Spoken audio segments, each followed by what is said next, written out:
kita lanjut lagi. Kita mulai dari UDL dulu ya, Universal Design for Learning. Nah, perlu ada perubahan paradigma berpikir kita ya mengenai siswa dan kurikulum Bapak Ibu gitu ya, siswa ataupun mahasiswa. Nah, UDL ini merupakan upaya membenahi kurikulum, bukan berusaha membenahi siswa. Jadi yang perlu kita highlight Bapak Ibu, kita tidak membenahi siswa. Misalnya kalau disabilitas itu kan ada tiga ya, pendekatannya adalah pendekatan medis atau medical approach, ada social approach, dan juga ada mix ya atau gabungan, pendekatan gabungan. Nah, yang medical approach ini biasanya yang dilakukan adalah mengubah, membenahi, mengobati difabelnya gitu ya. Nah, itu yang keliru gitu ya. Kalau kita di pendidikan inklusif ini yang perlu kita terapkan adalah social approach, yaitu bagaimana kita yang merubah supaya yang kita berikan itu bisa aksesibel bagi penyandang disabilitas. Nah, kalau gimana Bu untuk pendekatan campuran atau mix approach itu gitu ya dalam dunia disabilitas. Nah, kalau mix approach atau pendekatan gabungan ini memang kita bisa laksanakan misalnya ada difabel yang membutuhkan terapi. Oke, kita berikan terapi. Tetapi kita sebagai masyarakat di luar ataupun elemen-elemen yang bisa membantu, maka kita memberikan aksesibilitas. Jadi tetap tidak murni medical models atau approach gitu, tapi kita memberikan juga sosial dan juga medical seperti itu. Ini Bapak Ibu bisa melihat dua gambar ini ya, dua gambar ini gitu ya. Ini ada dua, ada tangga, ada ram ya yang sebelah kiri gitu ya. Nah, yang sebelah kanan ini hanya ada tangga ya ini ya gitu ya. Nah, ini kan kita bisa lihat gitu bahwa universal design itu always better to build untuk membangun fleksibilitas dari dasar gitu ya sampai pada bagaimana kita itu bisa menerapkannya. Jadi memang dalam penerapannya ini gitu ya di Universal Design for Learning ini kita memang dituntut untuk memberikan fleksibilitas gitu ya dalam mencoba berbagai desain seperti itu. Nah, ini Bapak Ibu, mengapa UIN Sunan Kalijaga memilih UDL dan juga mungkin guru-guru itu perlu menerapkan UDL? Nah, ini UDL ini menyediakan cetak biru untuk menciptakan tujuan instruksional, metode, materi, dan penilaian yang bekerja untuk semua orang, bukan solusi tunggal. Jadi Bapak Ibu ingat ini tidak untuk satu person, tapi ini berlaku untuk jamak, untuk semuanya. Satu ukuran untuk semua, melainkan pendekatan yang fleksibel yang dapat gitu ya disesuaikan untuk kebutuhan individu gitu ya. Jadi ini benar untuk semua orang, bukan solusi tunggal, satu ukuran untuk semua, melainkan pendekatan yang fleksibel gitu yang dapat disesuaikan untuk kebutuhan individu. Ini ya Bapak Ibu. Jadi no single pathway work for every student. Nah, ini ya untuk semua siswa. Nah, UDL sendiri ini adalah yang pertama, harus diterapkan ke semua aspek kurikulum Bapak Ibu gitu ya. Jadi UDL ini diterapkan pada semua aspek kurikulum. Kemudian yang kedua, digunakan dengan semua siswa gitu ya, tidak hanya beberapa. Nah, UDL itu adalah digunakan dengan semua siswa, tidak hanya beberapa. Nah, yang ketiga, digunakan untuk mengevaluasi dan merencanakan tujuan, metode, materi, dan juga penilaian. Dan yang keempat, yaitu digunakan untuk menciptakan lingkungan belajar yang dapat diakses sepenuhnya untuk semua siswa, gitu ya. Jadi ada yang difabel, ada juga yang non-disabilitas, seperti itu.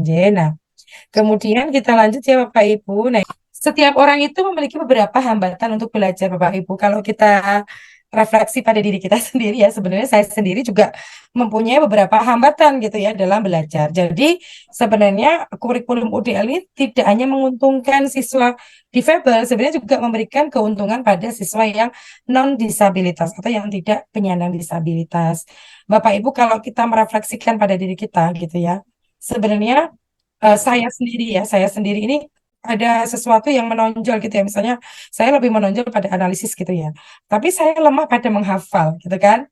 Sebenarnya non disabilitas pun juga mempunyai hambatan-hambatan. Jadi jangan pernah menganggap bahwa anak disabilitas gitu itu merepotkan gitu ya. Merepotkan kita pengajar ya Bapak Ibu. Jadi saya sendiri sebagai dosen selalu membuang jauh-jauh gitu ya, membuang jauh-jauh pikiran bahwa pemberian aksesibilitas kepada siswa ataupun mahasiswa penyandang disabilitas itu merepotkan. Nah, itu harus kita buang jauh-jauh Bapak Ibu gitu ya. Kita harus berpikir bahwa kita memberikan aksesibilitas, kita memberikan hak kepada semua penyandang disabilitas. Ada beberapa hambatan yang tidak dapat diperbaiki oleh UDL, tetapi sebagian besar hambatan akademis seperti keterampilan menulis yang buruk, minimnya kosakata, atau kesulitan dalam angka dapat dimediasi dengan menyediakan berbagai cara keterlibatan, representasi, tindakan, dan juga ekspresi. Jadi semua siswa itu dapat berhasil di kelas dengan desain UDL. Artinya setiap orang dapat bekerja menuju apa ya bekerja bukan bekerja ya semua orang itu dapat menguasai gitu ya materi yang dipelajarinya. Seperti itu. Nah, ini Bapak Ibu gitu kita melihat ya ini bagaimana variabilitas kemampuan gitu ya siswa gitu ya. Di sini ada beberapa ya ada orang yang mempunyai kemampuan berpikir itu yang sangat bagus gitu ya. Ada yang menengah tapi ada juga yang rendah gitu ya. Ini adalah menunjukkan bahwa kita sendiri yang ada di sini pun juga seperti itu ya Bapak Ibu. Saya sendiri juga oh saya itu ternyata lemahnya di sini ya. Oke, berarti ketika saya mempelajari sesuatu yang lemah itu butuh effort yang lebih. Mungkin orang lain hanya butuh 1 jam, tapi untuk saya butuh 5 jam untuk bisa mencapai pengetahuan ataupun standar yang sama dengan teman saya seperti itu. Jadi memang eh, apa ya UDL ini juga diperuntukkan gitu ya dengan metode dengan kondisi siswa ataupun mahasiswa yang bervariasi. Nah, ini bagaimana menerapkan prinsip-prinsip tadi ya, prinsip-prinsip dari Universal Design for Learning. Yang pertama adalah keterlibatan dalam tugas belajar, tugas sekolah gitu ya atau belajar. Apa saja cara untuk merangsang minat dan motivasi belajar siswa dengan disabilitas ataupun non disabilitas. Nah, ini Bapak Ibu misalnya saya contohkan. Saya kalau memberikan tugas, saya kan kebetulan mata kuliah statistika gitu ya. Statistika itu saya mengajarkan software kepada mahasiswa saya gitu ya. Untuk statistika itu ada MATLAB dan juga SPSS. Satu lagi saya kadang menyelipkan software bibliometric R dan juga fast viewer.